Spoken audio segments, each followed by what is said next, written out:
साथियों नमस्कार। कृषि बाजार भरतपुर से मैं हरपाल सिंह। साथियों आज की चर्चा बड़े अंतराल के बाद ग्वार पर करेंगे, लेकिन उससे पहले आप सभी से वही अनुरोध कि जो भी साथी हमारे चैनल पर नए हैं वो हमें लाइक, सब्सक्राइब और शेयर भी कर सकते हैं। साथियों देश के साथ साथ प्रदेश में भी मानसून की सक्रियता के बेहतर समाचार प्राप्त हो रहे हैं, जिसके चलते खरीफ फसलों की बिजाइयां जोर शोर से आरंभ हो चुकी हैं।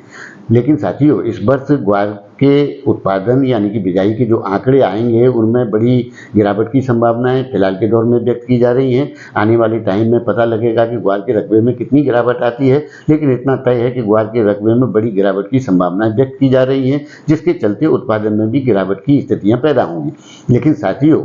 जिस प्रकार से दो वर्ग ग्वार के अंदर हमेशा से रहते हैं, वैसे तो हर कमोडिटी में रहते हैं, लेकिन ग्वार में विशेषकर एक वर्ग बड़े मंदी की स्थिति में जो 50 लाख बोरी से ज़्यादा का उत्पादन किसी भी कीमत पर नहीं मानता है, जबकि दूसरा वर्ग इसमें 90-95 लाख बोरी के उत्पादन की भविष्यवाणियां करता है, जिससे छोटा किसान और व्यापारी बड़े असमंजस की स्थिति में आकर के घाटे या नुकसान की स्थितियों को फेस करता है और उसके परिणाम बड़े भयानक होते हैं। साथियों निश्चित तौर पर ग्वार के अंदर अच्छी तेजी की जो स्थितियां हैं, यानी कि सामान्य तेजी के अलावा जो बम्पर तेजी जिसके लिए ग्वार जानी जाती है, क्योंकि NCDX की ये एक डायमंड कमोडिटी है, जिसके चलते इसके प्रति गंभीर लोगों का आकर्षण है। इसमें किसान और व्यापारी निश्चित रूप से हर वर्ष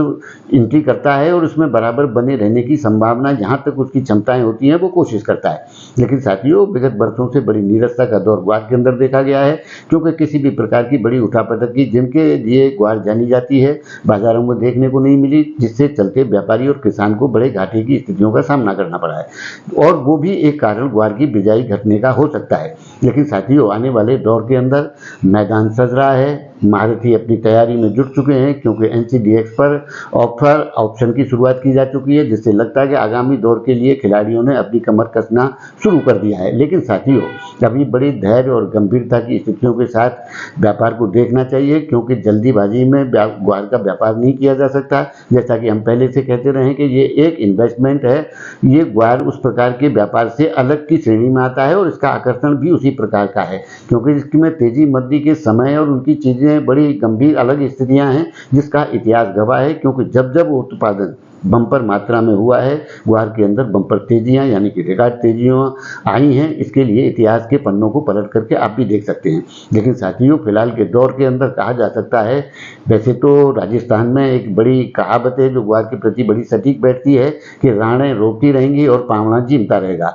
आप राजस्थानी हैं, समझ ही गए होंगे कि ये तो सब कुछ चलता रहेगा, लेकिन जो स्थितियां व्यापार की हैं वो निश्चित रूप से बहुत लंबे समय बाद में अच्छे दृष्टिकोण के तौर पर ग्वार के अंदर देखनी चाहिए। और ऐसा अनुमान है कि जो स्थितियों के लिए ग्वार जानी जाती है और जिसके लिए व्यापार में हम शुरुआत से इसकी सिफारिश करते रहे, वो दौर या वो समय अब ग्वार के अंदर आने की संभावनाएं प्रतीत होती हैं, क्योंकि उत्पादन भी घटे हैं, पुराने स्टॉक भी घटे हैं और आने वाली अवेलेबिलिटी भी घटेगी। लेकिन मांग की जो स्थितियां विश्व बाजार की ओर इंगित कर रही हैं उनमें बड़े इजाफे की संभावनाएं प्रतीत होती हैं, जिसके चलते बड़ी धीमी गति से ग्वार की स्थितियों में एंट्री करने का समय आने की अवधारणाएं अभी से शुरू हो चुकी हैं और बाजारों में इसकी रूपरेखाओं के हिसाब से चर्चाओं का दौर जारी हो चुका है, जो कि एक खामोशी के दौर में तब्दील था। लेकिन फिलहाल के दौर में धीमी गति से ही सही ग्वार के अंदर पूछ परख होने लगी है, जिसके सही संकेत ही शुभ संकेत प्रतीत होते हैं। तो साथियों आपको हमारी जानकारियाँ कैसी लगती हैं हमें कमेंट करके जरूर बताएं। तब तक के लिए आप सभी का बहुत बहुत धन्यवाद।